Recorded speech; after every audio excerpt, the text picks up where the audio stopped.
What is the meaning of life? Or is it what makes life meaningful? Are we affected by what we see in our past? Or by what we can't see in our future? Is anxiety or depression the cause? Or are they just the effects?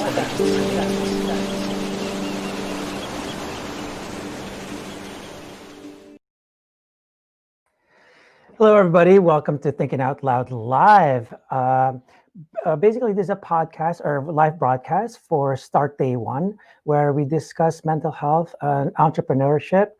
Start Day One is a nonprofit foundation for mental health and suicide prevention. We just have a more proactive approach in helping people rather than reactively waiting for people to get mental health issues or suicidal tendencies. Our guest today is actually really awesome. She has a startup. It's called Happy Go, and she's really helping people proactively with this technology that actually just kind of changes your thought patterns. And so I want to introduce you guys to Lindsey Lieb, coming from Texas. Hi. Hey, Ricardo. Tennessee. You were close. Oh, Tennessee. Sorry. No problem. Knoxville, Tennessee. And we can't redo live, can we? So anyway, I kind of checked out your website and all that stuff, and I love everything. But for the audience, can you just kind of introduce yourself and just let people know what you're about? Yeah, absolutely. I appreciate that. I spent most of my life kind of trying to do what others expected of me. I was a cheerleader because my mom wanted me to be a cheerleader. I was a debutante. Then I ended up being a sorority girl at college. It wasn't until I went to UT here in Knoxville that I was exposed to different people. So let me back up.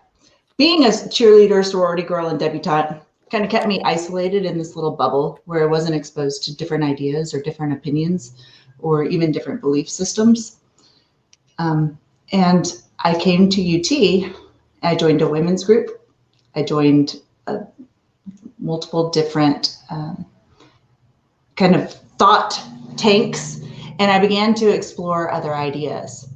It wasn't until this time that I really met folks who thought differently about politics, who had different cultural backgrounds, who had different beliefs.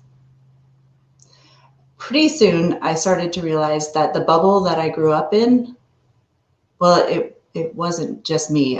We all grow up in bubbles.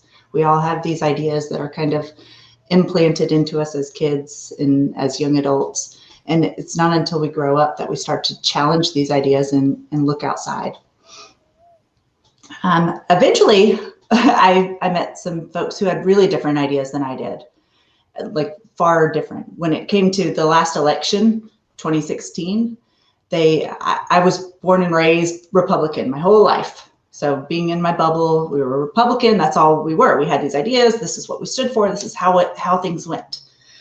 But at the University of Tennessee, I started to meet folks that were Democrats, and I got exposed to that they have the same goals as I had. We want to care about people. We love people. We love peace. We want freedom. We all have the same goals. We just find different paths to achieve those goals.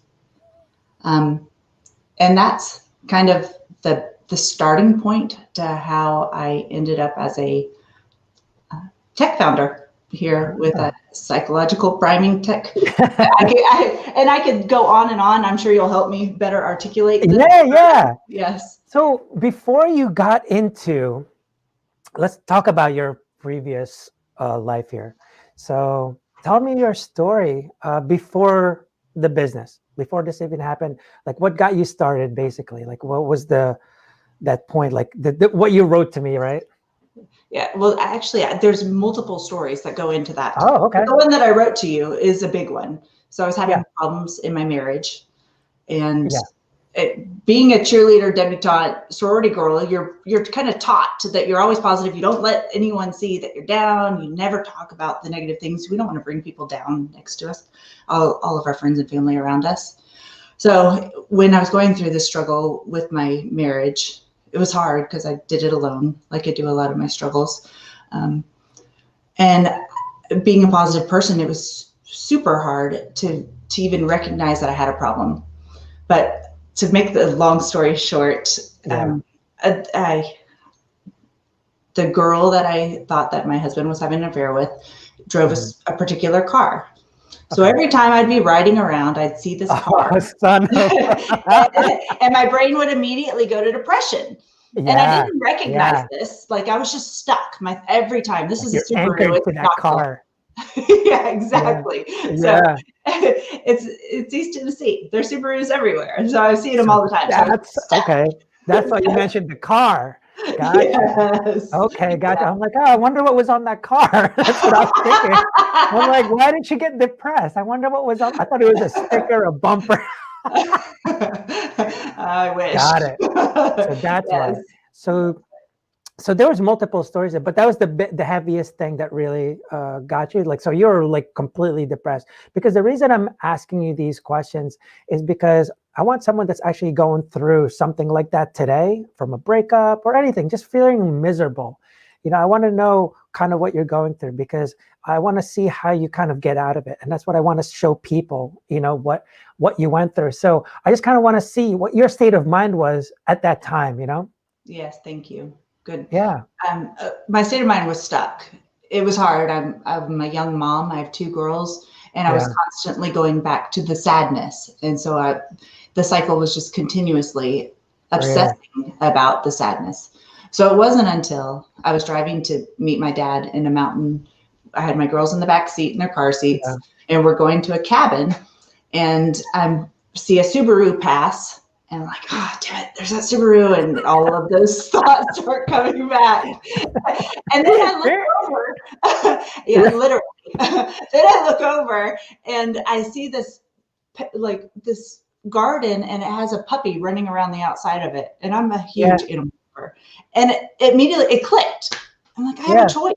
I can choose where I focus my thoughts. I can obsess about all the awful things that are happening, or I can focus on all the great things that are happening. Yeah. And did that happen? Like, did you start kind of seeing that more and more? I mean, so that's one instance. Did you actually see it again and again and go, holy crap, it really is my choice? Yeah, over and over again. And then I'm not going to lie, there are times that I chose. I saw it and I'm like, I'm going to choose to just loathe here, and I'm going to feel sad for myself and be pitiful. But I did see it as a choice on a regular basis. And you're definitely right. And that's one of the biggest things that we tell people. You have to take accountability for it. You're accountable for your own happiness, because no one is doing it to you. No one. You know, with your situation, no one was doing it. No one was putting Subarus on purpose for you, you know? And even with Subarus around, they're not doing anything to you. It's you doing it to yourself, right? And so that's what we always teach you. It's like, you're accountable for it. It's always a choice. And even your reaction is your choice, right? So it's always that way. So that's why I really want to figure out, like, you know, where are you at? Where was your head in this? Because so many people get stuck and they feel like there's no way out. But it's like, until they learn that they're accountable, they're always going to blame. Mm-hmm. It's not me. It's the damn Subarus. They got to stop making those. It's like, without the Subarus, then I wouldn't have depression. It's like, well, that's not going to happen, Lindsey. So I really wanted to get that. So it kept happening over and over. Did you just kind of start seeing this pattern that you're like, wow, I can see the good after a Subaru? Like, this is crazy. Well, that was an intentional choice I had to make over and over again. And like I said, there were many times that I chose not to. Like I saw it and I'm like, no, I'm going to hide under my covers and I'm going to feel sorry for myself. But I started to continue to make those choices of, no, there's a healthier way that I can do this. If I, you know, and then I have other stories, of course, that help to relate with this. Let me know. I want to hear. So that's just one part of the whole big picture of how I ended up here. Yeah. Another one was, but it happened around the same time. Okay. So this wake up time. So last election, 2016, I watched kind of the political divide that happened, the Great Divide, I call it. And I wanted to do something about it. So remember, I'm born and raised always Republican. And then I get exposed to these ideas and I realize we aren't so different, Democrats and Republicans. And Trump runs. And from there, I'm not opposed to a lot of things, and I don't want to be political at all. It's very important for my app to stay anti-political. It's a quick private message. Yeah, exactly. Not choosing sides. Definitely not choosing sides. Right. But I wanted to make sure that my kids learned that they had a voice too. Being a female in this world, that we have a voice. And so I had spent a lot of time kind of studying this Islamophobia that happens in general because of media. And my kids and I decided that we're going to make some signs. We're going out. After the 2016 election, I started to get very curious about just the Muslim culture. So I reached out to a local center, Islamic center, and they invited me in. Yeah, they were great. I was just curious. I'm like, these people are saying these things about you, can I just come and see? And they were awesome. They were like, let's. That's really cool. It was really cool. Called an open mind, people. Yeah, I worked hard to get there. Yeah. But because of that open mind, when Trump put in some Muslim bans, I decided that we were just going to go kind of to the inauguration day last election and have some signs saying, be kind, make good choices. So my daughters and I, we made this and we went to DC. And so we walked around, we did our signs. And then I got on the subway with my girls and an Arab man got on with us and he had a backpack. And before I knew it, I'm sweating profusely, like my body's sweating. I'm having a panic attack. And then I'm like, fart. I am not as open-minded as I really think. And that's when I started to recognize how much media has an influence over our minds. Yeah, I'm gonna write that down because I'm gonna ask you a question about that. So now that you're realizing all these things were happening, when was the decision for creating a business out of what you've learned? Because did you do a lot of research first and all that, and then said, you know what, I'm going to do business, or did you say business and then research? Well, it was all these kind of awakening moments that led to a bunch of kind of what we now refer to as big brain sessions on my front porch with psychology professors from the University of Tennessee, where I'm providing beer and pizza and they're providing a bunch of ideas. And we're going to do this research project. And I was like, oh, that's awesome. Let's do a research project. That's great. Yeah. And then they talked about the timeline. And I was like, no way, that takes forever. I said, let's start a business. We can do an app that does the same thing. And then the scientists are like, no way, that's risky. We're not doing that. Oh, wow. Yeah. So they're still a part of it. They're scientists, they're there for diligent research, which I appreciate so much. Non-biased and not money motivated. So that's how you got so much information quicker, is because you're talking to them. You're not just reading, they're giving you all the things you're basically asking them all these different questions, because you don't have this background, right? No, right. Yeah, please tell us more about that. Yeah, so I went to the University of Florida and I studied food and resource economics. I came to UT for grad school and started in agribusiness, switched over for my MBA, realized it was a lot of real hard work, and and then ended up in human resources. So yes, I started flipping houses, buying and selling, ended up with a holding company and a property management company, a landscape construction company, and homeschooled my mom. I mean, a homeschool mom, homeschooling my kids. So all this was happening, and then this is when the whole relationship thing happened, and then you started developing the app, or? Nice job, Ricardo. Awesome question. No, my dad got sick with cancer. Oh, wow. Okay. Yeah. So he was diagnosed with multiple myeloma, and I was traveling back and forth to Little Rock to take care of him. And that's when the mind shift started happening of what do I value? That was so it's funny because that's the stuff that we've mentioned to people, is like sometimes what you really need are reminders, because everyone knows the concept of living life to the fullest already, right? Who the hell doesn't know it? right? Hey, life is short, Lindsay. No shit. Right. Yeah. Right. But things like that, that's what those are the big reminders. Someone getting cancer, passing away, accident, things like that, right? Those are the ones that really, and that's cool. So that was your awakening moment. That's what really shifted your perspective, right? And Yes. life and all that stuff. Is that what happened? Yeah, absolutely. It was my dad being diagnosed and traveling did absolutely change my focus in life. That's when I decided I'm going to simplify everything. Yeah. I'm going to slow down. I'm going to breathe, take time with my kids, and really focus on learning and what they're learning. Yeah. You're right. And when was this, by the way? In the timeline or in actual dates? Like a year, just went around, like around 2014, 2015. Oh, okay, gotcha. I'm just trying to see if it's like it was just like last year or something, give you a hug. But, he did just pass away last year. So okay, in February of this year, he passed away. Yeah, because one of the, what we tell people all the time is like everything that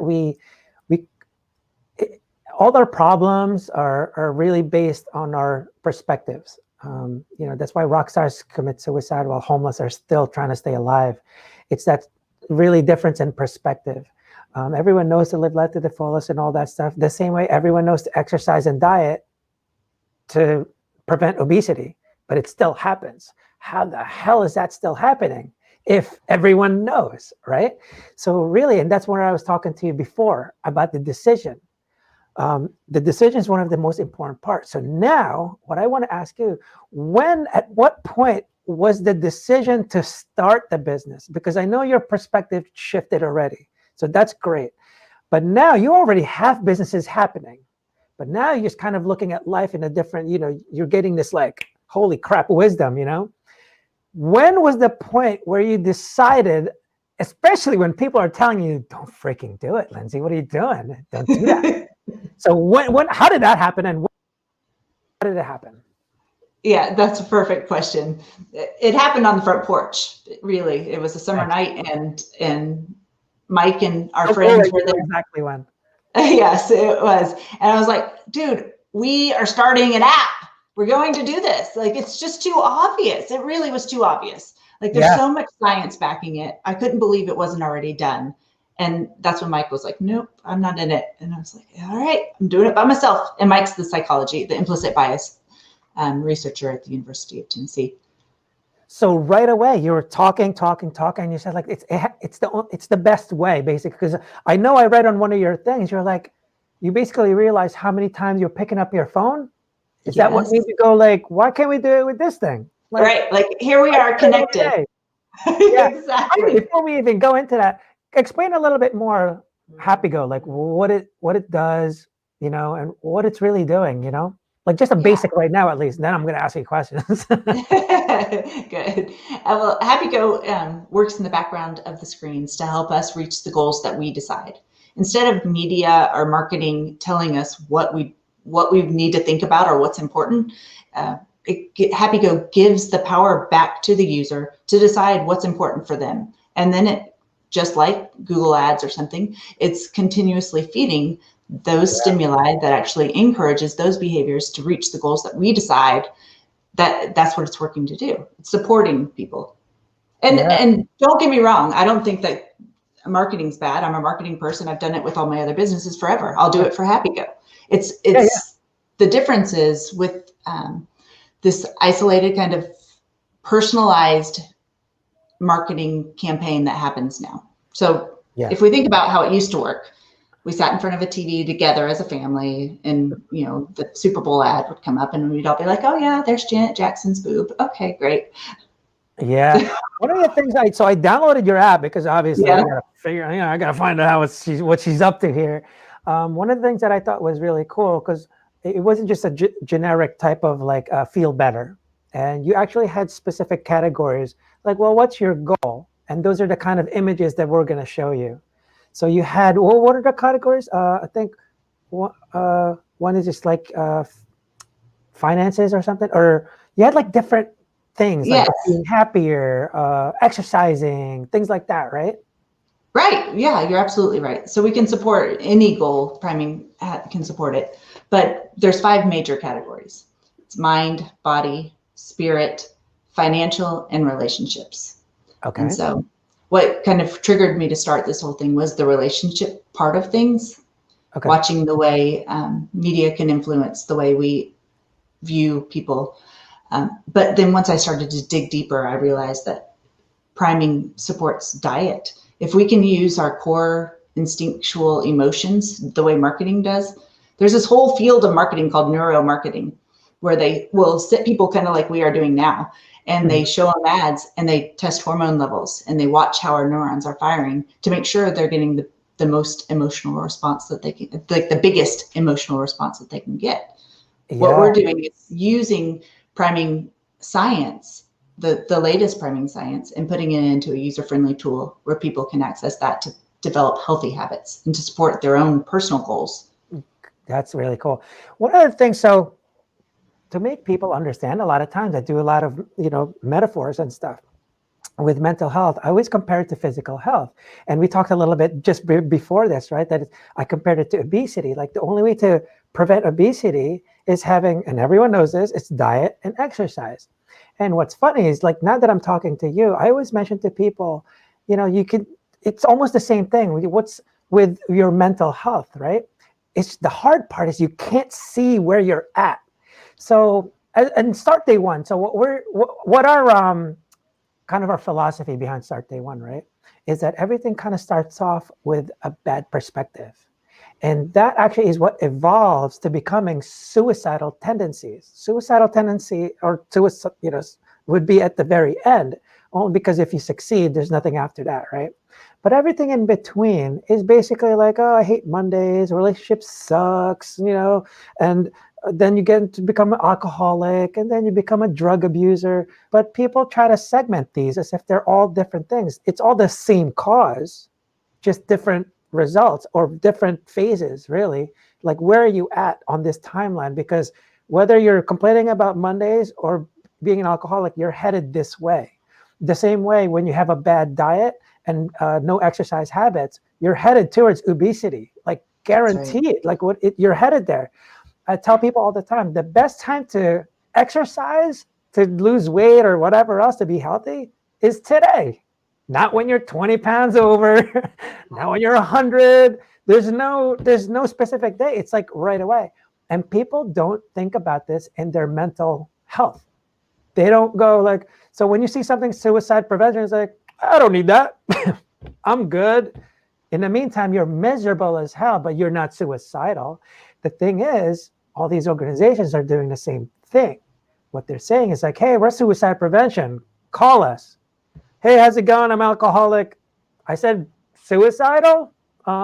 That's cute, but you're still here. I want you here, then call me, which is insanity to me. And so now I'm talking to you. I see also for the mental health, diet and exercise also. The exercises would be meditation, yoga, exercises. But there's also the mental diet. It's like, what are you taking in? And I think that's where you come into play proactively, because you're giving people this mental diet, like this subconscious mental diet. You don't even really think about, and it becomes habitual. And you made it even that it's not even, they don't even have to have it a habit. Just download the damn thing and it'll automatically do it for you. And I think it's really cool. Like, just for people that, so it's really cool. I wonder if you'll be able to see this. So it's really cool. So you wake up your phone, right? And then, let me see. Come on. Yeah, it's working. Oh, what happened? Maybe I was messing around with it. Anyway. I saw it come up before. It's fine. We can do it on the last I did it already. So yeah, every time it'll pop up a little picture of just like, depending on what your goal is, whether it's to exercise, whether it's just to be happier. So what Lindsey over here did was made it just automatically put these pictures in front of you. And it just visually, and it's for like not even half a second, right? I believe, right? Yes, less than a second. But it changes your habits. just because of these images. Now, what's happening in the brain? Like, let's go technical here. That's What good. is happening every time you see it? Like, why is it changing your habits? Why is it helping you? Like, what's happening there? Because I see I've been seeing puppies, and I'm like, I love it. Thank you. Yeah, you're absolutely right. So when it pops up some stimuli, even if you upload your own, if it's a picture of you and your wife, anything that connects to a positive feeling, it's using some unconscious kind of markers in your brain, and it's connecting to that. And the more we connect to those positive things, the easier that path becomes. It becomes smoother. So instead of us unintentionally going to the negative, like I hate Mondays, I loved that example, or whatever it is that we are typically practicing without knowing, this helps us to practice without knowing the positive side of things. So we spend a few minutes up front intentionally putting in some pictures or choosing goals that we know create a happy environment for us. Yeah. And then it's constantly reinforcing that in your brain, making it a lot easier to go to that rather than I hate Mondays. So that's really cool. So it's kind of like you're like almost like a Nutrisystem for physical diet, right? You don't have to think about what to eat, what to do. You just freaking keep eating it. That's all. And that's it. That's all you eat. But it becomes habitual. And all of a sudden they're like, oh, I lost everything. Right? Yeah. Well, and what's so cool is there's a lot of science that isn't even being talked about a lot right now, but by triggering some of our core emotions like disgust and pairing that with some of the unhealthy foods or habits that we have, it automatically trains our brain. So if we put worms or rotting organs with carbs, or like pizza, which is my thing, with pizza, eventually the more I look at that, the less likely I'll be to choose a carb or a piece of pizza. And the great news is there's a lot of science behind this. The bad news is we don't know how huge of an impact it can have long term. So that's why we're still kind of trying to figure that out on the entrepreneurial side. So that brings me to two things. One, I'm going to start putting pictures of me and puppies every time I get into trouble with the wife. So that should help. It does help. Looks like I have a new tactic, a new app. So we're going to have to put that as one of the categories there, Manipulate wife.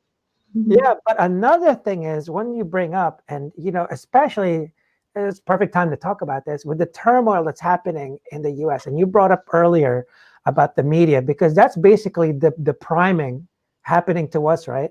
And what it's funny is, like, I mentioned this to someone else. We actually talked about the bridging the divide with this one guy. And actually, I was just thinking about this recently. One of the coolest things that he said was like, the goal is not to win the argument, right? It's to win the person. Do you love them? Do you like?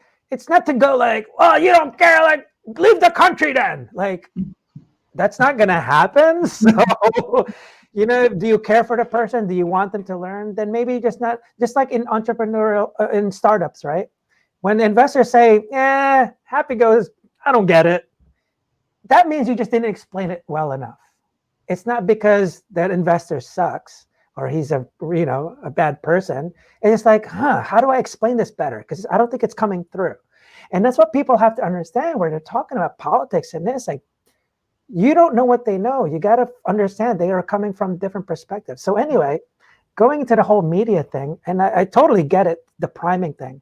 And what people don't realize is this. A friend posted on social media saying, like, with everything going on with the politics, and it's just like, I don't understand how this can happen, and this believes this, and this believes this. It's so crazy. Well, what's happening is social media. We are, at least, not that we're dependent on them, but they've made it where they are trying to predict your algorithm. So when you see Antifa going nuts and you watch that video, Facebook goes, oh, you like those? I'll show you another one. And then another one. Right. And then another one. And then another one. And another one, and another one. And then all of a sudden it goes like this. And you're just like, holy crap, the world is burning down. And it's not your fault. It's not that you were searching for these things. You didn't do that. the algorithm Facebook said was like, and then watch, anyone that's listening, go on Facebook, look at freaking puppy videos. All of a sudden, puppy videos all day long. So if you really want to change it, again, we go back. You have to be intentional about it because you have your own algorithm, except the social media brands are trying to predict it for you because they think they know what you like. And that's impossible. That is so impossible. So we have different interests, different perspectives, different backgrounds, different upbringing, beliefs, all that stuff. But when they force this one thing on you, now you get stuck. Imagine you get a Subaru and a fucking another Subaru and another one and another one. You're like, really? Really? Like, really? And I feel that's what's happening. I think the country, or basically people, because it's worldwide, right? Like, do you think basically we're getting what you're talking about, the priming into that negative space? Because media is mostly negative, right? Is that what you think is kind of creating that divide even more? Absolutely. I think you hit the nail on the head. And I don't think it's intentional. That's right. I really don't think that Facebook's out there like, I'm going to reinforce all these terrible ideas. Right. I think it's just what's happened. And I don't want to, for me, I don't think that a government coming in to enforce that they change it is the best idea either. I think what's important is that we educate people that we have a choice and that this is happening. So now that we know what's happening, what will we do different? What choice will we make next time? Right. Like you said, are you going to choose a Subaru video or are you going to choose puppies? Which video? Yeah, right. Exactly. And that's in every situation. That's always going to be the case. So now, right? I lost you for a second there. Oh, okay. Am I good? Yeah, you're good again. Thanks. Okay. So now we talked about, you made the decision. Now you got your business going. I want to hear about your freaking struggles. I want to hear about the obstacles, like things that you went through that you're just like, oh my God. Because as an entrepreneur myself, I tell people, even though all your decisions are based on your perspectives, but the problem is your perspectives shift. It goes from happy go is going to freaking kill it to like, I'm not going to make it. On a daily basis. Right. Oh, right. Exactly. It always happens continuously. And then you get this, like, I'm sure you went through it coming from real estate, this, that, all of a sudden you're this like mental health person. You get the what's that called? Shoot. Oh, I know what you're thinking of. Yeah. My, or I think that imposter syndrome. Imposter syndrome. Exactly. Yes. And the thing is, that doesn't go away, right? Now, ladies and gentlemen, this is a person that's already gone to her Series A funding and all this. People are downloading her app and all this stuff. And she still thinks she's not the one for this. All the time. Yes, so it's continuous. And that's what I tell people. Like, these are natural things. When you get into depression, when you get anxiety, these are natural responses. Responses, these are the results. They are not the cause. So what Lindsey is not fixing depression, because that's just a response. What she's doing is giving you the diet, and then hopefully that you respond to that, a more healthier, a positive response to it. And that's where the endorphins come into play and all that stuff, like what she was talking about, where things are getting triggered because it's happy, puppies, love, all this stuff. But if I showed you anger, all the news basically, well, cortisol is going to pop out, because what happens, fear sets in. And with fear, what's crazy is that our brain is rigged so that you stay alive, right? So when the amygdala doesn't know that when you say, oh my God, the Capitol's being attacked, you think it's the end of the world, all of a sudden cortisol is pumping like nuts, because it thinks there's a lion behind you. Like, it has no idea. You're just seeing something on TV. You're not even there. But it thinks you're going to die or in some way, shape, or form. And so cortisol starts building up. But that's just the result. And that's where I try to educate people. It's like, stop using depression as the cause, because that's just the result. As soon as you try to make that the cause, now you're in trouble, because you're fighting an invisible fight. You're never going to learn. I mean, you're never going to defeat something that's not even there, because that's the result. That's like blaming diabetes for just being diabetes. And then people will say like, yeah, but it's chemical imbalance and stuff. Well, that's because you're depressed. Of course you're going to have chemical imbalance, kind of like endorphins just don't come out of nowhere. They do because it's responding to something. It's your stress response, right? So that's what I'm trying to tell people. I'm like, don't say that's the cause. And the problem that I've been seeing, Lindsey, is that even doctors, organizations, and everyone else is actually giving them the best excuse. Remember I told you before, when you're in a bad place, you tend to hate accountability and love excuses. Well, they give you the best excuse. Oh, it's Lindsey. The reason the Subarus are getting you depressed is because you have depression. Mm-hmm. Now you're going to have bad thoughts. Well, that's what happens. Right, yeah. It's reverse, right? It goes this way. You have a bad perspective. When you see the damn Subaru, your thought pattern is, that bitch, and my world sucks and this and that. Now you're in depression. So now you get depressed. Now you're in depression. It's not the other way around where you get depression and then you get depressed and now Subarus suck, right? So that's what we're trying to get people to understand. That's why, like I mentioned to you, like I really love what you're trying to do because you're really doing something proactive here. And it's something that haven't really seen anything, something like that's proactive. Everything is still trying to remedy the result rather than the cause. It's always about the symptoms. How do you let's look for symptoms of depression and anxiety. And I'm just like, why are you waiting for that? That's odd. So, but it's great where you've been. Now we're going to start talking about your future. So you had some obstacles, right? Like, tell me, actually, before we go there, let's talk about one of your obstacles, like in business. Like, what did you go through that was, I don't know, scary, I guess. Scary is a good word for it. I'm facing fear all day, every day. Yes. So being an entrepreneur, I thought it'd be a cakewalk. I'm like, well, I just watched what other people are doing. I see Headspace, I see Calm. They're doing these great things. I'll do what they're doing. It'll be easy. Dude, it's a challenge. It's not nearly as easy as I thought. So what are like one of the biggest things where like a certain point in time where you quit, basically? Was there a point where you're just like, I'm not going to do it? I don't think I'm going to make it? Yeah, well, I'll be honest. That was an hour ago. Feel free to cut this out, but hackers are driving me freaking crazy. I don't know what to do with them. So you're constantly battling, right? It's a constant battle, right? It's a battle. It's not something that goes away. So, and it's the same thing with mental health, right? It's like, it's never like, I'm happy. That's it. Right. Like, I'm good. If someone passes away, I am not even going to cry. Like, that's insanity. Like, that's abnormal stuff. And people think happiness is something that's just like this permanent feeling that you get. But really, it's again, happiness is also an emotion. That's just the result.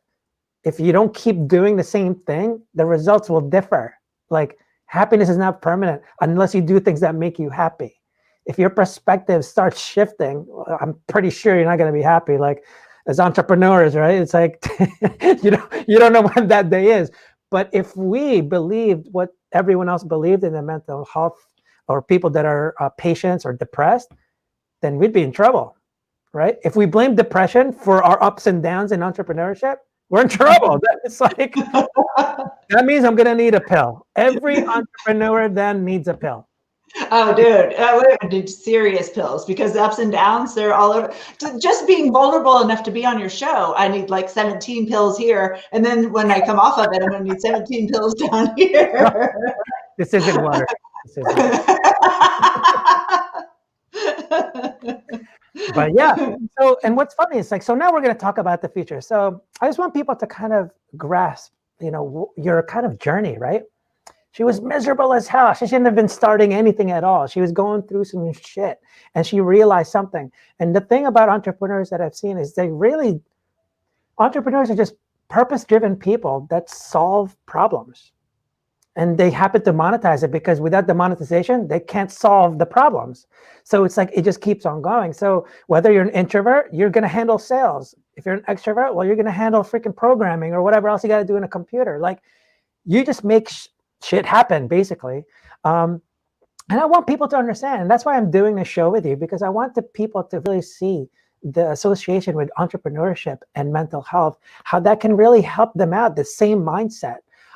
It's popular now, but no one talks about the 99% that fail, the struggle, the obstacles. You only hear about the ones, the IPO, the Airbnbs. And it's just like, well, how about the ones that aren't even around anymore? Like no one kind of talks about that.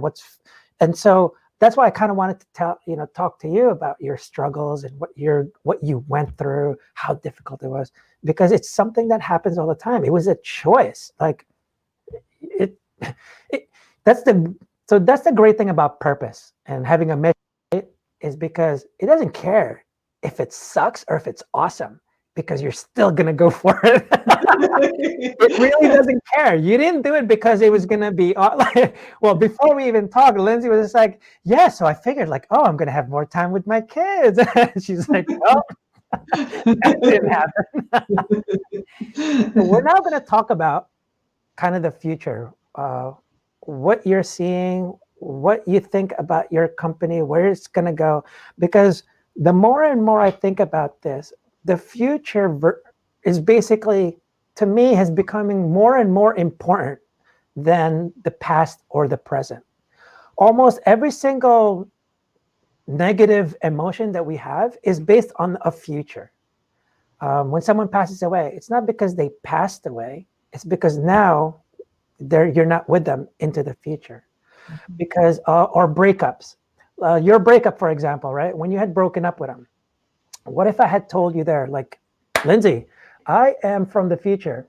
In 2 years, you actually find like this super awesome dude and rich as hell, and you're gonna be happy. You're gonna go, really? Sweet. Subarus all day. You wouldn't even care.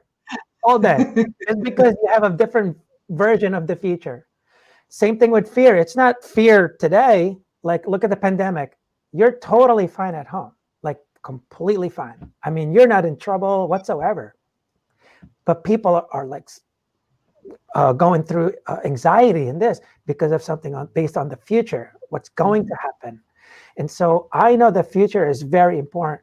So that's another way startups kind of relate with mental health, is because every startup founder sees a future version of their brand company, right?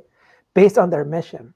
Without that, you would not keep going. You wouldn't. If you base it on today, that's not going to work. The past is just meant for you to learn from. That's why you look at your metrics, your analytics, all that stuff, your KPIs, right? Because you're looking like, why did this go down? But no one does that in their personal life. They don't go, holy crap, I ate that much? Oh man, I haven't been exercising this week. Like, and then all of a sudden you go like, where did all this come from? Like, well, you didn't keep track of that. So now I want to know your future. Where are you headed with this thing? What is your goal? What's your mission? What's your purpose? What are you trying to achieve here, Lindsay? Dude, you've rocked this. You've done such a great job. I'm not kidding. You're doing fantastic. I'm so glad I came on here. You're welcome. Yeah, I mean, you understand it. You get the purpose, and you're connecting the entrepreneur mission with this mental health kind of struggle that goes on with political and with media, all of these dynamics that are really impacting our daily life. I know. Yeah. You nailed it. No, thank you. I really appreciate that. This is the first episode where I'm really got a startup founder. And because I was really intrigued, like how I'm able to connect it. And I guess because of my experience and what I've been going through. And I'm like, we have to apply this more. People don't notice. It's weird because startup founders are going through depression and all this stuff too, but they're not applying what they're doing to their business for themselves. And I'm just like, dude, you have the skills. Like, you have it.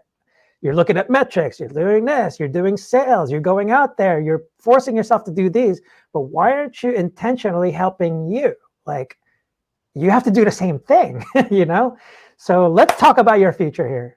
Where are we headed, man?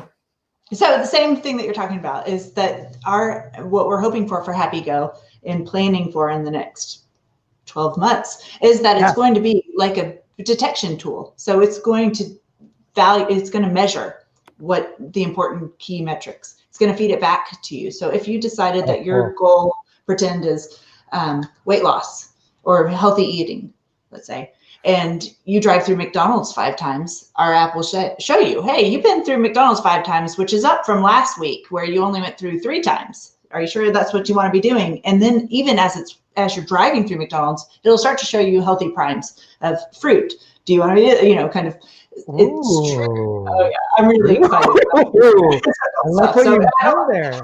I don't want to go too much into our IP yet. Top secret stuff right now. Oh, that's cool. But I like where you're headed. So what's your mission? Like, what's your mission is to empower people. I want to empower every person on the planet to use their personal device to support what they decide they want to do, not what someone else is telling them to do.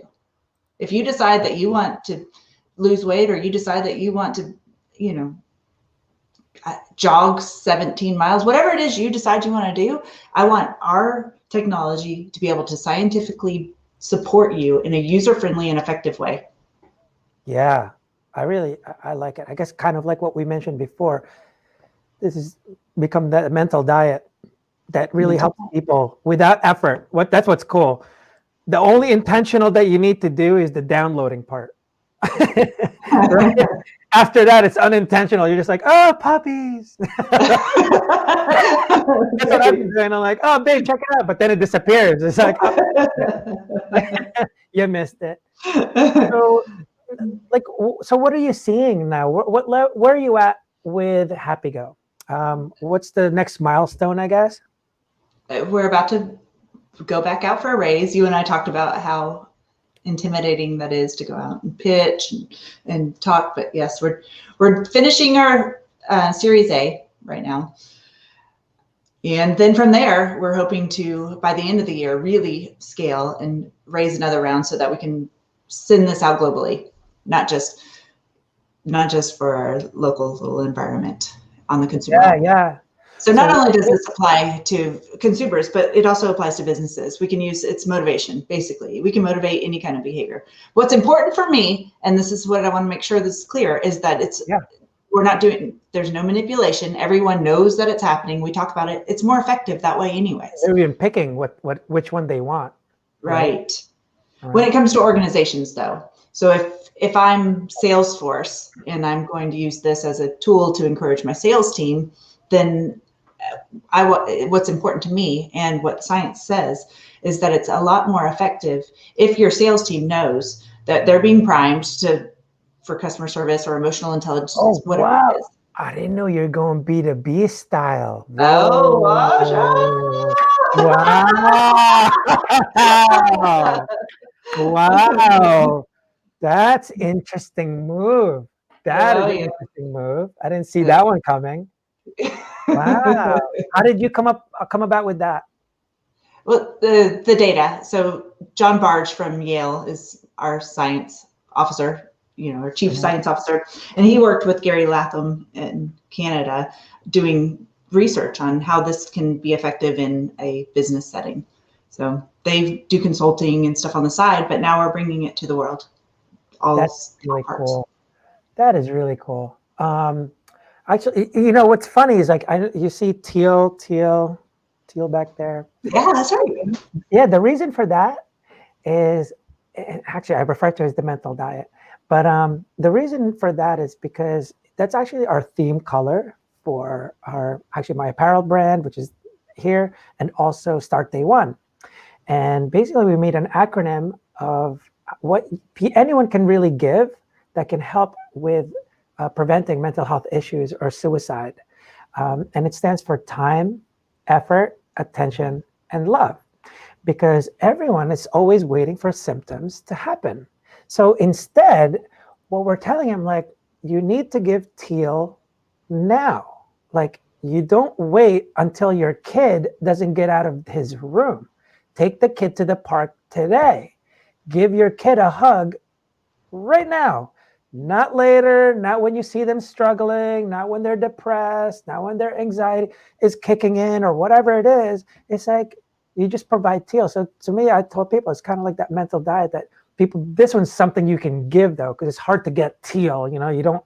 So your thing is more, you can actually give it. But for people that always say like, oh, I didn't know he was suicidal. Who cares if you know or not? Like, give teal already, And that's what I've seen. People are doing this, and I'm just like, you're doing it all wrong, and it's really hurting people. I was talking to this other person that I'm going to speak with in the future. He had the same kind of what do you call it? Basically, he just found it out the same thing. Also, he's just like, everyone's doing that. Like, they're making people kind of reliant on just like, oh, here's drugs for that. And people become reliant. And the reason people become reliant on it is kind of like me saying like, oh, Lindsey, you have diabetes. Well, what's the only answer to that? Insulin. Like, guaranteed. You have to take this now. Like, you have to, because you're already there. But before all that happens, what you should have done was work on your mental diet and mental exercises to prevent it. Not when you're depressed, not when you're waiting for it. You should have done it already. And in fact, you should be doing it today. So that is really cool. All the things that you've been doing for people. Really, you're just helping people out. Have you gotten any feedback or like comments from users saying like, "Whoa, what the hell?" like what the hell? Oh, my cheeks are hurting. Yes, I've had a lot of very positive feedback. And then, of course, there's the opposite side where people are scared about their data and the things that we all struggle with.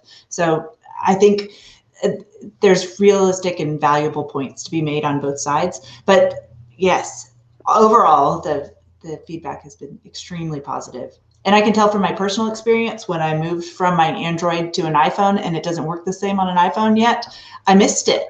And it wasn't even something that I recognized happened. So when I'll pull out my old Samsung, I'm like, oh my gosh, I love this. I miss it. Yeah. Oh, weird. That's fun. Oh, that's crazy.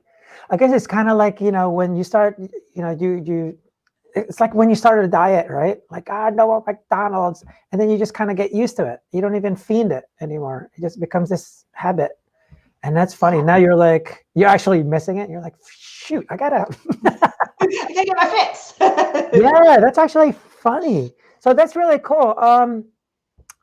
What else can I ask you? So, how did you, now we're going to go entrepreneurship style. Like, what was your go-to-market strategy here? Like, what made you go, okay, this is how I'm going to get people to download this? My go-to-market strategy was I started by focusing on the self-improvement millennials, like the self-improvement focused millennials. And if you think about it, the millennials were just having babies when I came up with this. They're young parents and they are tech savvy. And there's not a lot of self-improvement stuff out there. Calm and Headspace are great examples, which, by the way, I'm a diehard Headspace lover from the beginning. I think they've done a fantastic job. So I think focusing on them is how I kind of targeted the market.